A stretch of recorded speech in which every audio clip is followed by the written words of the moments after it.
Hello student, स्वागत है आप सभी का एक बार फिर से हमारे इस लर्निंग प्लेटफॉर्म बीएससी बायो वाला में।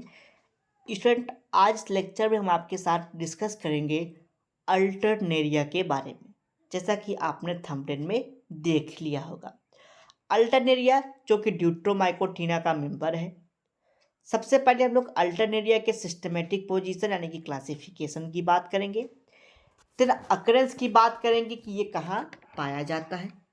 फिर लाइफ साइकिल की बात करेंगे और यही हमको जानना भी है आपके सिलेबस में, ठीक। और समझेंगे कहाँ ये डिजीज कॉज करता है।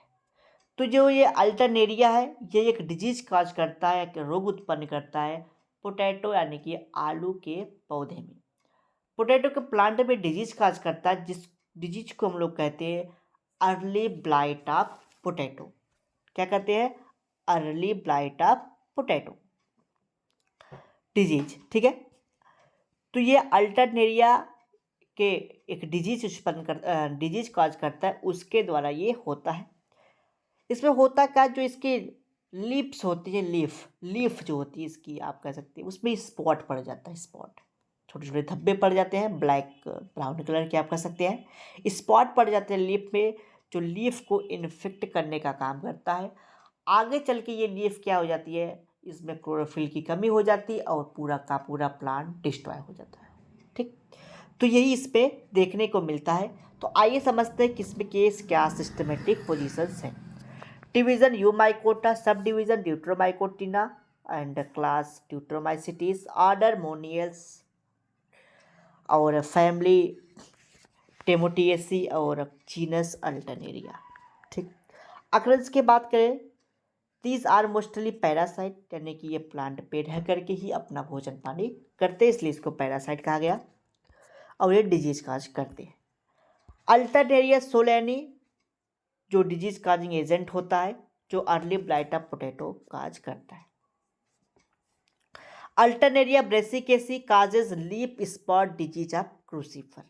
क्रूसीफर जो है कि अल्टरनेरिया ब्रेसिकेई होता है, जो कि लीफ स्पॉट डिजीज काज करता है क्रूसीफर प्लांट में। मैंने बताया कि हमको समझना लाइफ साइकिल के बारे में, तो आपको पता होगा लाइफ साइकिल में सबसे पहले हम लोग समझेंगे इसकी जो प्लांट बॉडी है वो कैसी दिखाई पड़ती है। जो इसकी प्लांट बॉडी होती है, जो इसकी हाइफा होती है, वो ब्रांच्ड होती है, ठीक। सेप्टा इसमें पाया जाता है, बीच बीच में सेप्टम ऐसे पाए जाते हैं। ये मल्टी न्यूक्लियड होते हैं, यानी कि बहुत सारे, एक से ज़्यादा आप कह सकते हैं कि 3-4 न्यूक्लियस एक एक सेप्टम में पाए जाते हैं। इसमें ए सेक्सुअल रिप्रोडक्शन पाया जाता है, जबकि सेक्सुअल रिप्रोडक्शन कंप्लीट रूप से अब्सेंट होता है, यानी कि ए सेक्सुअल रिप्रोडक्शन बस इसमें पाया जाता है, सेक्सुअल रिप्रोडक्शन नहीं पाया जाता है। ए सेक्सुअल रिप्रोडक्शन की बात करते हैं, ए सेक्सुअल रिप्रोडक्शन कोनिडिया के द्वारा होता है, ठीक। जो एक्रोपिटल सक्सेशन में कोनिडिया का फॉर्मेशन होगा, यानी कि सबसे यंग, यानी कि जो सबसे यंग होगा, नया होगा, वो सबसे टिप पे होगा कोनिडिया। उससे पुराना उसके नीचे, उससे ओल्ड उससे नीचे, उससे ओल्ड उससे नीचे, सबसे ओल्ड जो कोनिडिया होगा वो बेस पर होगा। तो एक्रोपिटल सक्सेशन पर होंगे, यानी कि न्यू वाला ऐसे, छोटा और यंग सबसे ऊपर, उससे बड़ा और उससे पुराना उससे नीचे, ऐसे ऐसे जो है कि कोनिडिया इस पे लगी होती है, ठीक। टिप पे कोनिडिया होता है। जो कोनिडिया होता है लार्ज होता है, मल्टी सेलुलर होता है, थोड़ा सा लंबा होगा, ऐसे उसका स्ट्रक्चर देखने को मिलता है। सही कहे तो ऐसे स्ट्रक्चर होता है, सॉरी ऐसा स्ट्रक्चर होता है इस पर, ठीक है। ऐसा स्ट्रक्चर होता है, मल्टी न्यूक्लिएट होता है, यानी कि सॉरी मल्टी सेलुलर होता है, एक से ज़्यादा उसमें सेल्स पाए जाते हैं। बिग डार्क ब्राउन होता है, जो उसका अपर पोर्शन होता है, जो पीक वाला पोर्शन होता है वो ब्राउन कलर का होता है एंड मोरी फार्म देखने को मिलता है, ठीक। इसके जो सेप्टम होते हैं वो ट्रांस यानी कि लॉन्गिट्यूडनली और हॉरिजेंटली जिसको कह सकते हैं हम लोग, वो दोनों प्रकार के सेप्टम इसमें देखने को मिलता है। The broad portion of conidia is called body and terminal narrow portion is called as beak. The conidia form early blight disease in potato. मैंने बताया कि जो इसका सेप्टा होता है, यानी कि जो इसकी प्लांट बॉडी होती है वो कैसी होती है, सेप्टेट होती है, ठीक। ब्रांचिंग होती है इसमें, मल्टी न्यूक्लियड एक से ज़्यादा न्यूक्लियस देखने को मिलता है। दूसरी पॉइंट में मैंने बताया कि जो इसका सेक्सुअल रिप्रोडक्शन होता है वो कोनिडिया के द्वारा होता है। जो कोनिडिया होता है वो एक्रोपिटल सक्सेशन पे होता है। एक्रोपिटल सक्सेशन का मतलब जो नया और छोटा कोनिडिया होगा वो सबसे ऊपर, उससे पुराना या फिर ओल्ड उससे नीचे, उससे ओल्ड उससे नीचे, ऐसे इस पर कोनिडिया लगी होती है। जो कोनिडिया होता है ये कैसा होता है, मल्टी सेलुलर होता है, एक से ज़्यादा सेल होते हैं।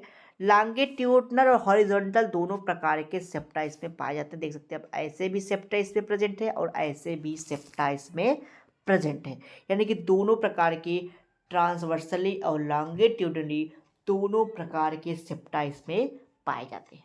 ठीक, इस प्रकार के शेप को हम लोग मोरिफॉर्म कहते हैं। ठीक, मोरिफॉर्म कहते हैं। ऊपर के पार्ट को बीक बोलते हैं।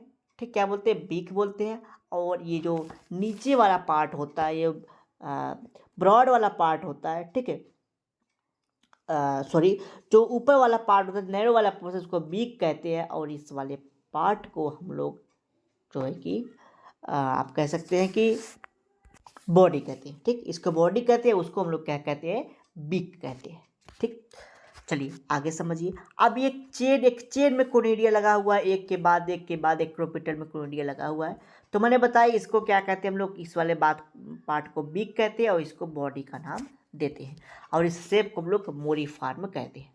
अब क्या होगा, ये जर्मिनेट करेगा और डिजीज काज करेगा वीट पोटैटो को प्लांट पे।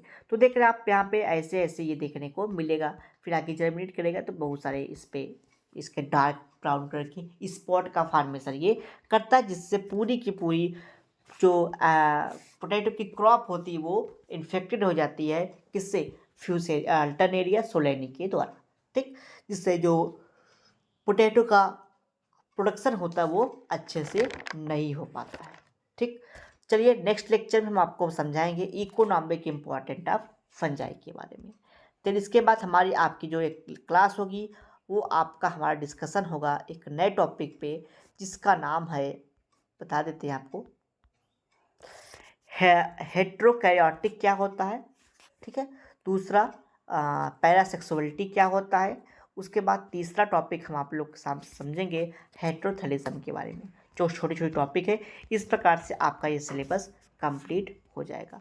चलिए मिलते हैं नेक्स्ट लेक्चर में नए टॉपिक के साथ। यहाँ से आपका नया चैप्टर स्टार्ट होगा, प्लांट डिजीज एंड कंट्रोल। ठीक है, चलिए मिलते हैं नेक्स्ट लेक्चर में नए टॉपिक के साथ। अगर आपको कोई डाउट, कोई क्वेरीज, कोई क्वेश्चंस हो तो कमेंट बॉक्स पे आप अपने डाउट, क्वेरीज, क्वेश्चन को पूछ सकते हैं। ठीक है, चलिए अगर आपको इसका PDF चाहिए तो आप मुझसे व्हाट्सएप पे जुड़ सकते हैं।